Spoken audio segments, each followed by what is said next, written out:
cette étude date depuis 1975. Tous les ans, il y a un échantillon représentatif de Français qui est interrogé, du sens de la vie, je dirais, jusqu'à le type d'opérateur téléphonique qu'ils ont, en passant par ce qui est important pour eux dans leur relation avec leurs voisins, leur famille, etc.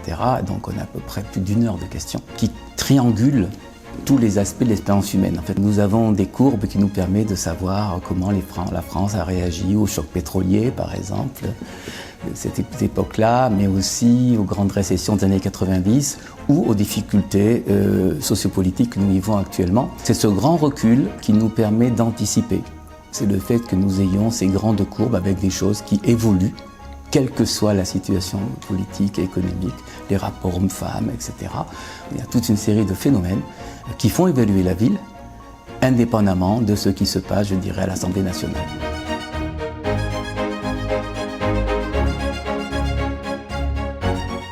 Ça fait plusieurs années qu'on travaille ensemble, Sociovision et nous Orange, et j'ai envie de citer, de reprendre les propos que Michel nous a partagés il y a quelques années maintenant, mais donc pardon, je vais lire, mais que la Smart City, elle privilégie les applications qui dopent à la fois le QI, donc le quotient intellectuel de la ville, la performance urbaine donc, et son QE, quotient émotionnel, sa capacité à produire du bien-être. Et je trouve que dans cette même phrase, cet équilibre-là, tout est dit. Et c'est bien ça, et cet équilibre-là, et cette compréhension-là qu'on va chercher dans des études telles que celles qu'on mène avec Sociovision, pour finalement placer le bon curseur toujours au bon endroit, avec les collectivités et en n'oubliant jamais, et vous l'avez, je pense, rappelé à chacune des questions, que le citoyen, le bien-être est au cœur de chacun de nos projets.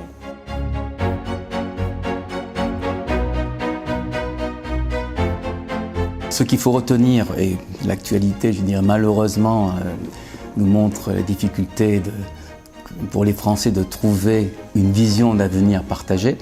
Depuis maintenant 7-8 ans, Sociovision a fait le constat d'une fragmentation de la société française au niveau national et d'une difficulté croissante des populations à trouver une vision de l'avenir partagée sur un horizon qui dépasse le territoire, justement. Et nous avons en gros 3 France.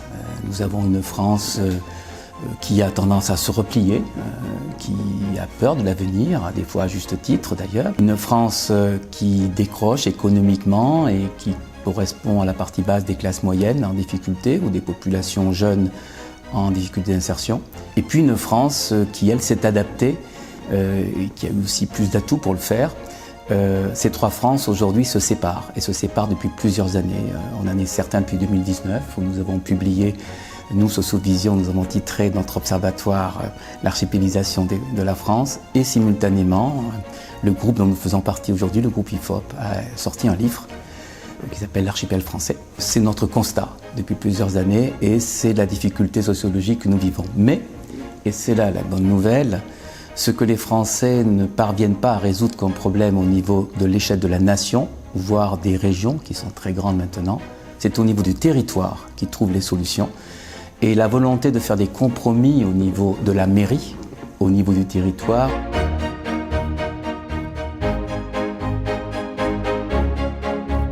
Il y a une réelle diversité d'attentes selon les profils des citoyens. Et finalement, ça nous amène à dire qu'il n'y a pas une ville intelligente, il y a des villes intelligentes ou que l'intelligence est dans sa capacité à s'adapter justement aux situations, aux attentes de chacun des citoyens et pas apporter une seule réponse, mais une réponse adaptée à chacun. Chez Orange, dans la façon dont on accompagne les collectivités, on a 3 grands axes. Le premier, c'est vraiment améliorer, enrichir la relation avec le citoyen pour les collectivités. Le deuxième, c'est développer l'attractivité, la durabilité du territoire. Et le troisième, c'est améliorer en continu la gestion des infrastructures et des services urbains. Donc c'est bien ces 3 axes-là que va nourrir chaque année l'étude qu'on a avec Sociovision. On voit par exemple que la digitalisation est de plus en plus importante. On a aujourd'hui plus de 80% des démarches qui se font en ligne pour les citoyens.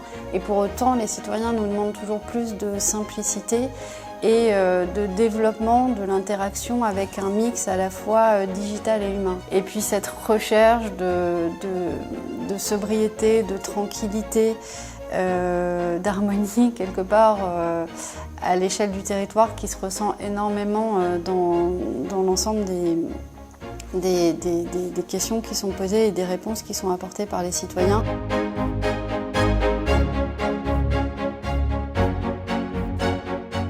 La sécurité est une des solutions pour vous rendre plus tranquille, mais ce n'est pas la seule.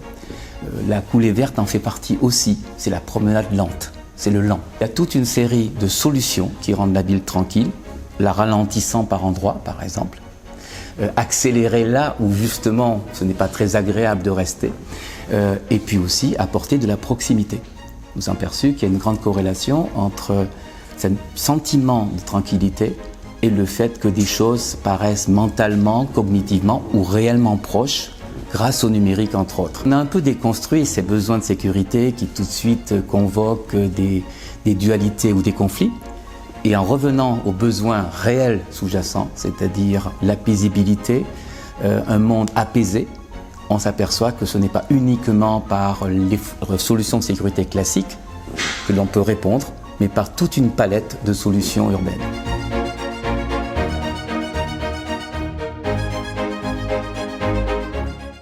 Un élément que m'a partagé le directeur du service politique de l'IFOP, c'est un autre sujet qui était sur les maires, puisqu'il y a un point important aujourd'hui, quels que soient les ministres, quels que soient les députés qui seront élus, leur code de confiance ne sera pas extraordinaire. Et cela est un mouvement de fond. Parce que quand on pose aux Français la question « qu'est-ce qui sert l'intérêt général ?» et qu'on liste tout ce qu'on peut imaginer comme institution, y compris d'ailleurs ceux du numérique comme les Facebook et autres GAFA, on s'aperçoit que de très loin, ce qui est en tête, ce n'est pas du tout le président, ce n'est pas du tout les ministres, quels que soient les éléments, c'est le maire de votre ville.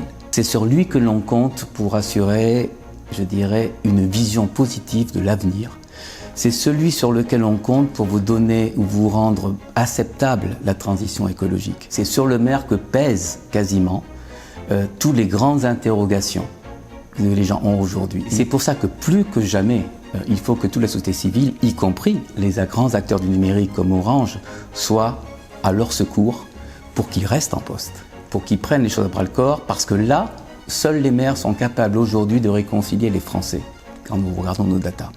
Le maire sert l'intérêt général, il est au cœur des territoires et c'est par les territoires que se reconstruit la citoyenneté aujourd'hui. C'est pour ça que les démarches qui consistent à travailler ville par ville ou par groupe de villes, les villes collaborent beaucoup entre elles, est pour moi une démarche vertueuse et qu'attendre la grande solution par décret qui va rendre la France vertueuse ou qui rendra la France unie, nous n'y croyons pas tellement en tant que sociologues.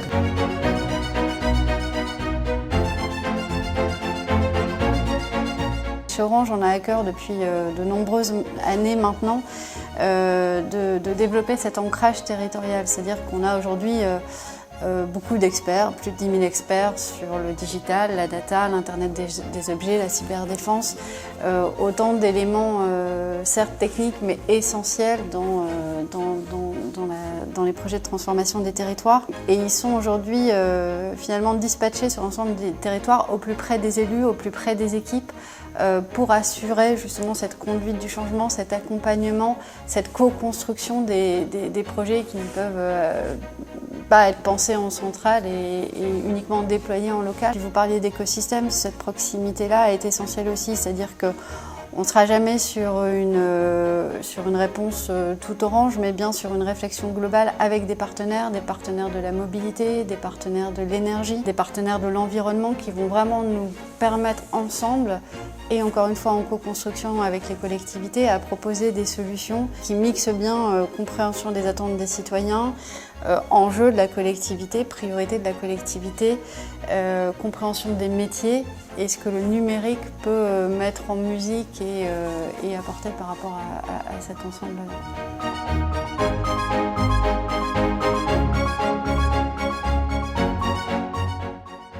Concernant la donnée, il s'est passé une chose très intéressante de notre côté, nous, pour les sociologues, c'est que à l'origine, c'était la société de l'information qu'on nous promettait, donc la donnée, c'était essentiellement de l'information. En gros, Wikipédia, si on résume aujourd'hui, et dans les villes, c'était voir s'afficher des choses sur les routes. Et ce que nous avons vu progressivement, c'est passer du besoin de données au besoin de sens. Il n'y a pas de sens donné sans données aujourd'hui, parce que nous avons une courbe qui est en droite depuis 30 ans en France, et surtout dans la plupart des pays européens, et qui dit le monde évolue, mais il a de moins en moins de sens. L'une des réponses à ce besoin de sens, c'est la lisibilité au moins du monde proche. Et là, le numérique a énormément de rôle à jouer, notamment pour rendre lisible la qualité de vie, le progrès de la qualité de vie ou la menace de la qualité de vie. Le grand défi, qui est celui effectivement auquel s'attelle Orange avec les maires, c'est de faire en sorte que cette donnée raconte une histoire localement. C'est un défi d'une autre nature, ça se passe avec d'autres partenaires. Rendre lisibles ces progrès de qualité de vie ou ces menaces sur la qualité de vie, comme par exemple la donnée qui mesure le surtourisme.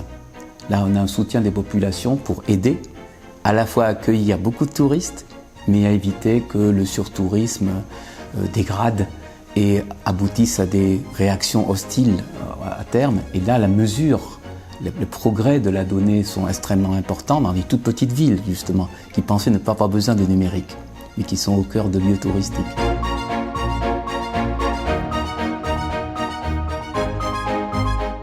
On a créé une société avec la Banque des Territoires. Cette société, elle s'est lancée l'année dernière, qui est vraiment dédiée à la gestion et la valorisation des données de politique publique pour le compte des collectivités. Cette société s'appelle Hexadone. On a cette conviction depuis plusieurs années maintenant que la donnée est vraiment au cœur des projets de territoire intelligent. C'est une conviction forte qu'on a chez Orange. Ça permet à la fois bien d'approfondir la connaissance qu'on a d'un territoire par rapport à la donnée, par ces notions d'observatoire notamment. Ça permet également finalement d'optimiser au quotidien son efficacité opérationnelle. C'est un enjeu aussi qui est essentiel. Et puis dans le temps, à la fois d'améliorer et puis d'évaluer les politiques publiques, ça pour l'ensemble des élus et des décideurs.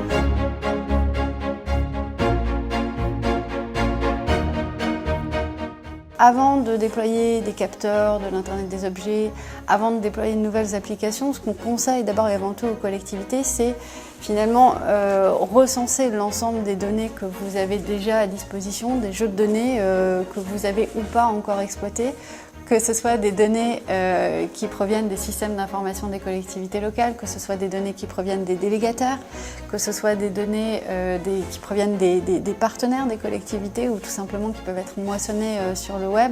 Eh bien, l'ensemble de ces données, il est important de les maîtriser, d'être capable de les lire, de les comprendre, de les croiser, de les partager entre les services de la collectivité pour créer de la valeur et pour ensuite partir de là pour construire ses priorités, son projet et voir quelles sont finalement les données qui vont manquer pour ensuite déployer les bonnes applications et également des services IoT là où des données doivent être remontées sur le territoire. C'est vraiment important pour nous d'avoir cette étude et d'être en partenariat sur cette étude sur une base annuelle parce que l'évolution aussi des tendances, ça permet de comprendre avec le temps et on crée nos solutions dans le temps. C'est juste essentiel d'écouter aujourd'hui la société française et de comprendre quels sont les besoins des citoyens pour, encore une fois, co-construire et adapter chacun de nos projets tout en écoutant aussi, et c'est ce qu'on conseille aux collectivités, ce qu'on disait au tout début, c'est inspirez-vous aussi de ce que font vos collectivités voisines et partagez parce qu'il y a des bonnes idées un peu partout sur le territoire et je trouve qu'on ne les partage pas assez et qu'on ne réplique pas assez finalement ces bonnes pratiques d'une collectivité à l'autre.